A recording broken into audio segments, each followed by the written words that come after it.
Head kuulajad, Johann Köhleri huvilised ja austajad, me oleme täna juba kuulnud palju huvitavat Köhleri tegemiste kohta, tema tegemise tausta kohta ja nüüd minu ettekande eesmärgiks on esitada Eesti-poolne taustsüsteem Köhleri tegevusele ja loomingule. Just ilma selle Eesti-poolse taustsüsteemita on keeruline Köhleri fenomeni Eesti ajaloos mõista. Ja täiendavaks ülesandeks on mul sealjuures ka markeerida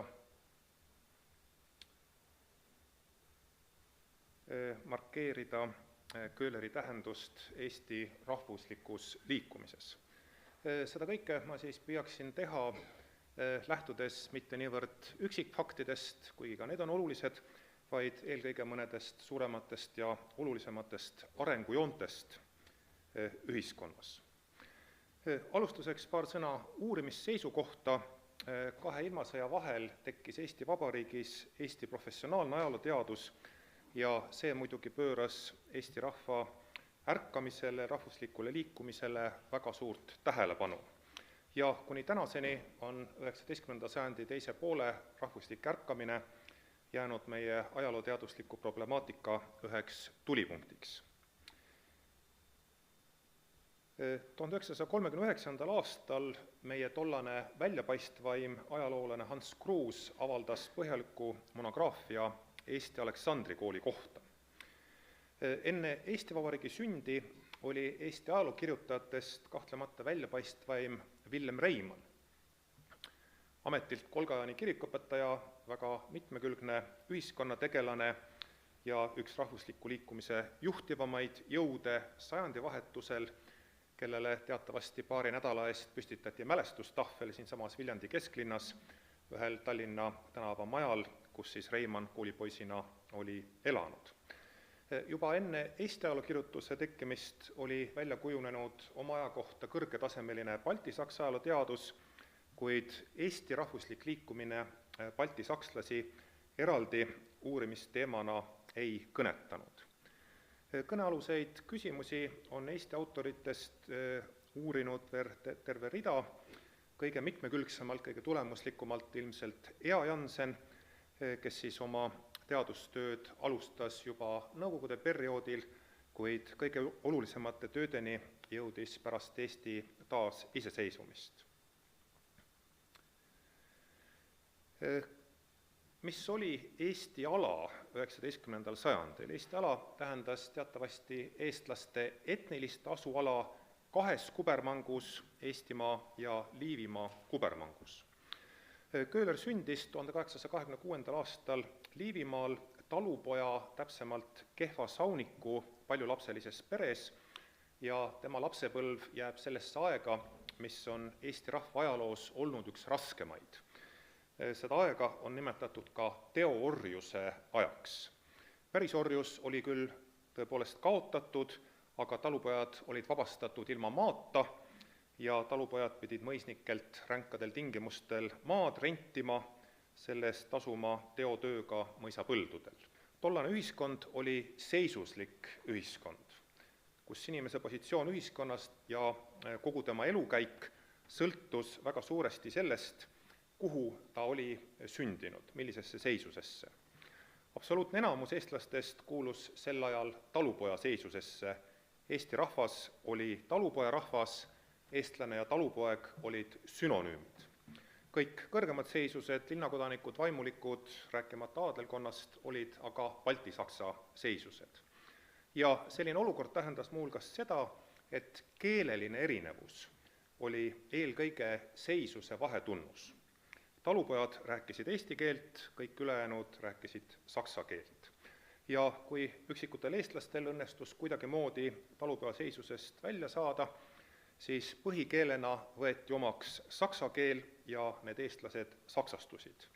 Seda kõike nii eestlaste kui baltisaklaste poolt võeti täiesti loomuliku nähtusena. Nüüd aga 19. sajandi keskpaiku ja teisel poolel toimusid ühiskonnas väga suured muutused. Ilma liialduseta võib öelda, et toimus tohutu murrang Eesti rahva üldises olukorras. ja selle suure murrangu võib mõnevõrra tinglikult jagada 2 suuremaks pooleks. Esiteks muutused talurahva ühiskonna sees. Mitmesugused reformid viisid aegamööda talupoegade majanduslikule edenemisele, näiteks teotööd mõisapõldudel hakkas asendama raharent, mis aga eriti oluline talude päriseks ostmine võimaldas lõpuks ometi talupoegadel saada peremeheks oma maatükil. Toimus vallareform 1866, mis vabastas talurahva omavalitsuse mõisnike mõjuvõimu alt. Eelmainitud murrangu teine suurem pool seisnes selles, et Eesti ühiskond hakkas aegamööda laienema talurahva seisusest väljapoole. Eesti ühiskond diferentseerus, mitmekesistus ja hakkas hõlmama järjest enamate eluvaldkondade esindajaid. Nii liikus eestlasi järjest rohkem linnadesse ja järjest enamatele eestlastele avanesid uued võimalused parema hariduse kaudu. Tänu haridusele jõudsid paljud eestlased nüüd sellistesse ametitesse, mida varem olid pidanud üksnes baltisakslased. Aga siin peitus üks väga suur probleem. Paremat haridust oli võimalik saada ainult saksakeelsetes koolides. Paljud eestlased, kes siis nendes saksa koolides käisid, mitmesugused linnakoolid, gümnaasiumid, Tartu Ülikool, need eestlased saksastusid, jätkates juba varem jutuks olnud arengusuunda. Ja kui nüüd varasematel aegadel vaid väga vähestel eestlastel oli õnnestunud talupoja seisusest väljuda ja varasemalt siis eestlaste saksastumine oli olnud väga tagasihoidliku ulatusega, siis nüüd alates sajandi keskpaigast see ümberrahvustumise protsess hoogustus, kasvas ja laienes. Aga nüüd küsimus oligi selles, et kas see peabki kõik nii jääma. Kas parem haridus peab ka tähendama seda, et eestlaste etniline identiteet kaob? Mida arvasid selle kohta tollased arvamusliidrid, tollased haritud ja targad mehed?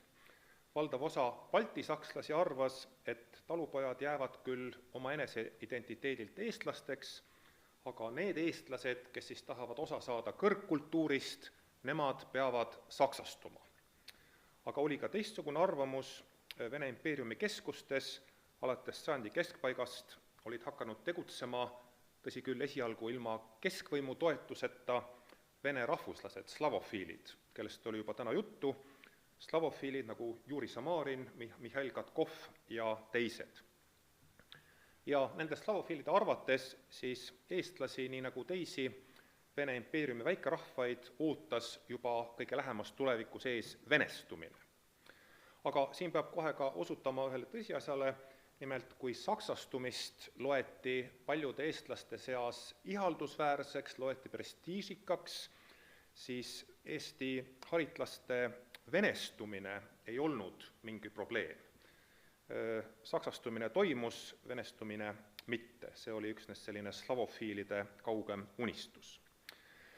Mis aga oli ühine slavofiilidele ja baltisaksa haritlastele 19. sajandil, need mõlemad seltskonnad siis pidasid võimatuks seda, et kunagi võiks olemas olla Eesti kõrgkultuur, et kunagi võiks olla Eesti ülikool, Eesti teadus, Eesti kirjanikud ja kunstnikud, et see oli siis nende arvates täiesti võimatu. Aga üllatus, siis algas eestlaste rahvuslik liikumine, algas Eesti rahvusliku vaimuelu areng, mida Jakob Hurt on nimetanud tormavaks laineks, mida ei saa peatada. See oli midagi täiesti uut, midagi suurt ja võimast. Eestlaste rahvuslik ärkamine, see on siis 19. sajandi Eesti ajaloos domineeriv ühiskondlik protsess. Aga nüüd muidugi rahvuse ja rahvuslusega seotud küsimused on väga keerulised. Küsimustele, mis on rahvuslik liikumine, nendele küsimustele on antud väga erinevaid vastuseid erinevate uurijate poolt. Ja praegu ma siis pean rahvuslikuks ärkamiseks uute ühiskondlike ideede ja üldise mentaliteedi muutusega põimunud rahvustunde tungimist rahva hulkadesse, siis seotud veel ka sellise laiema rahvusideoloogiaga. Ja veel Ea Jansen, on siis osutanud teiste autorite seas sellele, et rahvuslikku ärkamist tuleks käsitleda kommunikatsiooniprotsessina. Selline protsess, mis siis suhtluse käigus mõttekaaslaste grupid sünnivad ja nendest gruppidest sünnivad omakorda väiksemad uued grupid ja kõikide nende gruppide keskmes on siis väljapaistvad patrioodid, aktiivsed äratajad, suured ja tugevad isiksused. Nüüd nende tugevate isiksuste kõrval selles kommunikatsiooniprotsessis keskne roll oli seltsidel ja keskne roll oli veel ka ajakirjandusel. Kuidas nüüd suhtus Eesti rahvuslikku liikumisse kaasaegne kohalik baltisaksa eliit, mõisnikud ja kirikuõpetajad? Nüüd hoolimata sellest, et 19. sajandi baltisaksa ühiskonnas võib leida erinevaid mõttesuundi, võib leida konservatiive, võib leida liberaale, siis baltisakslaste üldine suhtumine oli siiski küllalt sarnane kõikides tiibades. Ja hästi lühidalt võib selle suhtumise kokku võtta kahe märksõnaga: mittemõistmine ja vaenulikkus. Ja tõepoolest, eestlaste, baltisakslaste eesmärgid ühiskonnas olid ju täiesti vastandlikud. Baltisakslaste sihiks oli oma sajandite pikkuste privileegide säilitamine, kaasa arvatud rüütelkondlik omavalitsusvõim. Baltisakslased soovisid vältida igasuguseid suuremaid muutusi ühiskonnas, ühiskondlikus hierarhias, aga eestlaste eesmärgiks jällegi oli just nimelt selle senise ühiskondliku hierarhia likvideerimine, kõrvaldamine või siis vähemalt muutmine, vähemalt mingisugune moderniseerimine. Igal juhul eestlased soovisid muutusi, emantsipatsiooni, oma senisest rõhutud, allasurutud olukorrast väljapääsemist. Aga nüüd see kõik siis tähendas seda, et eestlaste jaoks oli elus edasijõudmine seotud sellise topeltpingutusega, esiteks parema hariduse saamine, mis oli saksakeelne, mis tähendas majanduslikke kulutusi, väga suuri kulutusi, aga teiseks, kui see haridus oli saadud, et saada paremat ametikohta, selleks oli vaja läbi murda baltisakslaste ringkaitsest. Ja sageli see ringkaitse baltisakslastel oli nii tugev, et sellest läbi murda ei õnnestunudki, nii näiteks paljud teoloogiaharidusega eestlased ei saanud endale pastori kohti Baltikumis, Eestimaal, Liivimaal, vaid nad pidid minema Venemaale, vene luterlikesse kogudustesse, et saada pastori ametisse. Nüüd rahvusliku ärkamise algusperioodil 60-ndatel võib aktiivsetest juhtidest esile tõsta kahte tegelast. Ajalehe Eesti Postimees toimetaja Jansen ja Köhler, esimene Tartus, teine Peterburis. Küll siinkohal on põhjust küsida nende rahvusliku liikumise liidrite ideelise suunitluse kohta. Võimaliku saksa või vene suuna üle eestlaste kultuurilises ja ühiskondlikus arengus ei mõtisklenud ju mitte üksnes baltisaksa haritlased ja vene slavofiilid, vaid ka eestlased ise pidid ise nende küsimuste üle mõtlema ja pidid küsima, et millisest suunast võiks mingil moel tuge olla eestlaste rahvuslike eesmärkide saavutamisel. Ja Köhleri vaateid, jällegi nagu täna juba kuulsime, rahvuslikus liikumises on iseloomustanud siis vene orientatsioon, veendumus, et eestlased oma püüdlustes peaksid toetuma Vene keskvõimu abile. Siin muidugi Köhler arvas, et Vene keiser, tema valitsus on huvitatud kõikide oma alamate hüveolust, mitte aga oma alamate siis kultuurilise eripära hävitamisest või venestamisest. Muidugi peab ka mainima seda, et Köhler oli tollases Eesti haritlaskonnas väga erandlik tegelane, peaaegu kõik Eesti ärkamisaegsed haritlased olid saanud sellise saksamõjulise hariduse, mitte aga Köhler. Köhler kogu oma erihariduse oli ju saanud Peterburis, hiljem ka Itaalias. Me kõik oleme kuulnud Eesti rahvusliku liikumise juhtidest Hurdast ja Jakobsonist, kes siis astuvad esile kümmekond aastat hiljem, 1870. aastatel. Samuti on hästi teada, et Hurda ja Jakobsoni juhtimisel Eesti rahvuslikus liikumises tekkis kaks suunda ja need suunad siis teatavasti aja jooksul põrkusid, sattusid konflikti. Aga Ea Jansen on jällegi osutanud sellele, et rahva edasiminekuks, ühiskondlikuks arenguks on tegelikult vaja vaadete erinevust, on vaja erinevaid suundumusi ja seetõttu ka seda Hurda-Jakobsoni konflikti ei saa käsitleda mitte üksnes sellise miinusmärgiga probleemina, vaid sellel oli oma aja kohta ka oluline edasiviiv tähendus. Varasemas ajalukirjutuses on tihti rõhutatud üldisema orientatsiooni erinevust Hurda ja Jakobsoni juures, on esile tõstetud Hurda saksasõbralikkust, tema koostöövalmidust baltisakslastega ja siis Hurt oli valmis koostööks selleks, et vastu seista eestlaste sellisele võimalikule slaviseerimisele ehk siis venestamisele. Jakobsoni puhul seevastu on tavapärane rääkida vene orientatsioonist, radikaalsest saksa vaenulikkusest, aga mis Jakobsoni juures sageli kõrvale jääb, on siis küsimus sellest, kuidas ta üldse rahvusliku liikumise juurde jõudis. Siin slaidil näete ühte fotot Jakobsonist, mis on üles võetud tema Peterburi perioodil Nevski prospektil ühes ateljees, ja Jakobson tõepoolest ju oma noorpõlves veetis Peterburis mitmeid aastaid. Peterburi ülikoolis sooritas ta gümnaasiumi saksa keele õpetaja eksamid ja oli ta ka ju gümnaasiumiõpetaja, sealjuures veel hiljem õpetaja keisri tütre juures, oli keisri tütre koduõpetaja. Ja mis oli siin Köhleri roll? Köhleri suureks teeneks võib lugeda Jakobsoni äratamist rahvuslikule tegevusele. Köhler ju koondas enda ümber Peterburis mitmeid Eesti haritlasi, seda ringi on nimetatud Peterburi patriootideks või Peterburi rahvasõpradeks ja selles seltskonnas, kus siis Köhler oli juhtiv figuur, ka Jakobson, tollane, on öeldud tema kohta siis selline saksastunud noormees, sai nii tugevat äratust, et temast kasvas hiljem kõige üks suuremaid Eesti rahvajuhtidest. Muidugi Jakobsoni puhul tuleb ka silmas pidada seda, et lisaks tema positsioonile rahvajuhina, lisaks tema positsioonile ajalehe Sakala toimetajana tuleks meeles pidada tema mõju Eesti rahvakoolidele, mis oli väga suur, ta avaldas mitmeid väga olulisi kooliraamatuid.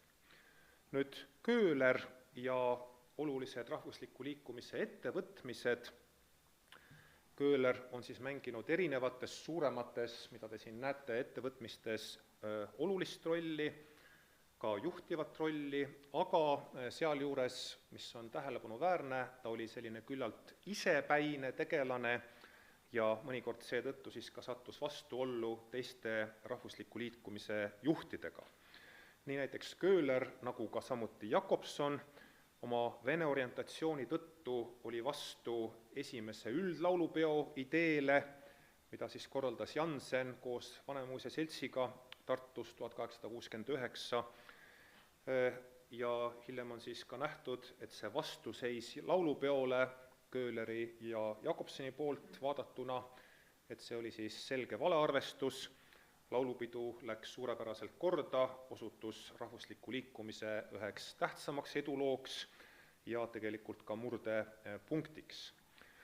Aleksandri kooli liikumine ehk siis üle-eestiline liikumine kõrgema eestikeelse kooli rajamiseks, eesmärgiga tõsta talurahva haridusolusid, see siis algas juba 1860. aastatel.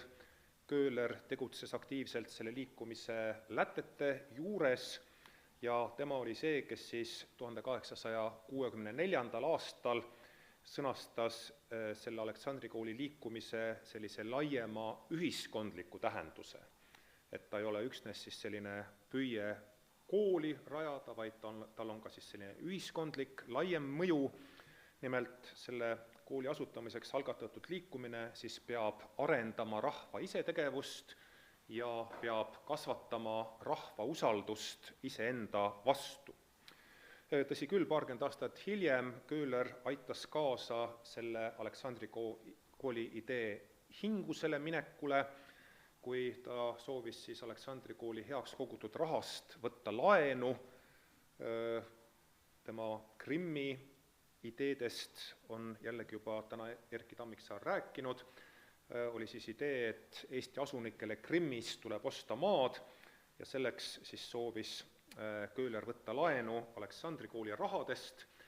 Aleksandri kooli peakomitee president Jakob Hurt keeldus sellest ettevõtmisest, pidas seda kahtlaseks õigusega, aga seepeale siis Köhler saavutas Hurda tagandamise ja sai ise Aleksandri kooli peakomitee etteotsa 1983. aastal, aga tema ametiaeg jäi üürikeseks, juba järgmisel aastal riigivõim lõpetas nii peakomitee kui abikomiteede tegevuse ja siis hiljem Aleksandri kool küll avati, aga juba venestusajal venekeelse koolina.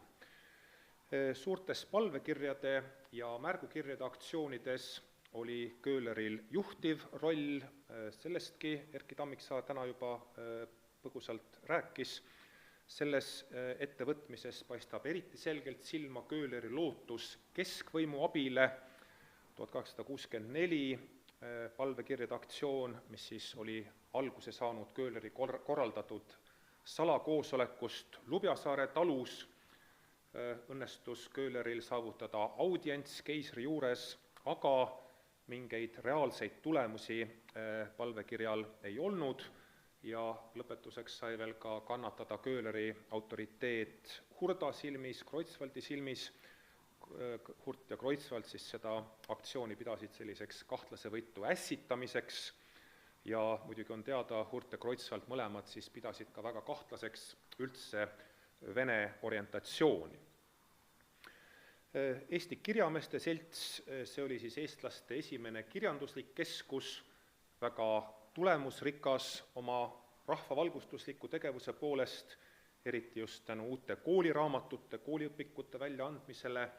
Selle Kirjameeste Seltsiga Köhler on seotud rohkem otsapidi, nii otseses kui kaudses mõttes. Köhler oli küll Kirjameeste Seltsi liige ja oli ka seltsi viimane president, aga seda juba sügaval venestusajal 1991–1993 kuni seltsi sulgemiseni ja sel ajal Kirjameeste Selts enam mingisugust reaalset tähendust ei omanud. Nüüd 19. sajandi lõpuks oli tekkinud olukord, kus küll David Vseviov osundas väga õigesti sellele, et formaalselt ühiskonnas oli jätkuvalt esmatähtis, mis on inimese seisus, mis on inimese usutunnistus, aga nüüd Baltikumis, Eestimaal, Liivimaal, igapäevases ühiskonnaelus oli juba olukord reaalselt muutunud. Ja olukord oli muutunud nüüd nii palju tänu rahvuslikule liikumisele nii eestlaste seas kui lätlaste seas, et sellises igapäevases suhtluses ei olnud enam inimest esmaselt määratavaks kriteeriumiks mitte seisus ega usutunnistus, vaid igapäevaelus oli kõige olulisemaks muutunud inimese rahvus. Ühiskond nüüd jagunes kõigepealt eestlasteks, lätlasteks, baltisakslasteks ja venelasteks ja alles seejärel oli nüüd, rõhutan veel kord, igapäevaelus oluline konkreetse inimese seisus ja amet. Nii et Köhler sündis talupojana, aga Köhler suri eestlasena, Köhler suri väljapaistva Eesti kunstnikuna. Tänan tähelepanu.